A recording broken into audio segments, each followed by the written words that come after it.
Welcome back to Firestorm Games and another Games Workshop unboxing video. This time we'll be continuing our look at Warcry from the world of Age of Sigmar, and this time we'll be assembling the miniatures found inside the Spire Tyrants warband, whilst giving our thoughts and opinions on them as we build the kit. So let's get started. The Spire Tyrants have been teased for quite a while now. We first saw some small hints and background for these guys when Warcry was first released last summer, and now they're finally here. This means that we only have the Signs of the Flame left of Warcry specific warbands that we've been expecting to see over the last 6 months or so. However, I do find it quite unusual that these guys have been a little late to the party, as the Spire Tyrants are probably the most generic Chaos warband out there. Their styling sees a similar aesthetics to those found on Chaos Warriors, whereas other warbands have been a little more unique to their specific realm. However, while they do share similar design choices to their more military-minded Chaos brethren, they do have a more gladiator-like aesthetic to them. The armour, whilst more numerous on some, is still quite sparse, exposing a lot of bare, muscled flesh. This gladiatorial theme is also presented in the weaponry as well. This is most notable in the pit fighters, of which we receive 2 in the warband, as these are armed with a punch dagger and a net. As we move through the rest of the warband, the fighters get more heavily armoured and armed. The pit fighters sport the least armour and are protected by little more than a single shoulder pad and a loincloth. Moving up the ranks of the Spire Tyrants, we next have the 3 pit veterans who have earned themselves some chest armour, a helmet and a shield to go along with their shoulder pad and loincloths. The remaining members of the warband are much more unique but continue to be more physically imposing due to their stature or their better equipment.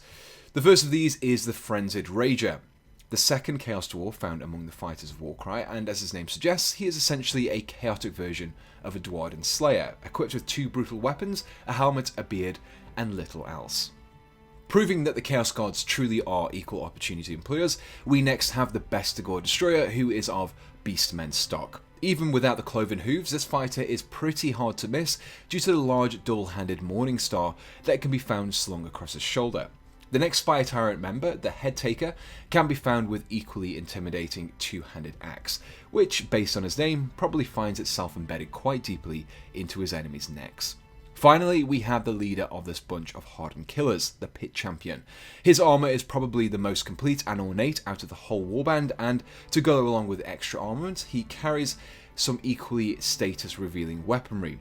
Howdaloft in one hand is a notched and spined sword, whereas in the other mailed hand he carries a length of a chain attached to a fearsome spiked ball. As we've come to expect from Warcry warbands, each of these models is an individual sculpt. There are no repeats across the 9 models featured in this kit. Additionally, there are also some weapon variations offered to us. For example, one of the pit fighters can swap out her punch blade for a spear, and one of the pit veterans can be built with helmeted or helmetless, and you have a choice of dual weapons or a sword and shield to go along with that. It's these small options that do go some way to providing reusability of models in non-standard warbands, or if you're using them en masse in your games of Age of Sigmar. I should also point out that the construction of this particular kit does see the employment of separate heads. This does mean that you'll be much easier to do some minor conversion work should you wish to further push that variety. So, now that we've looked at the kit, let's continue to build these miniatures and take a look at the fully assembled warband.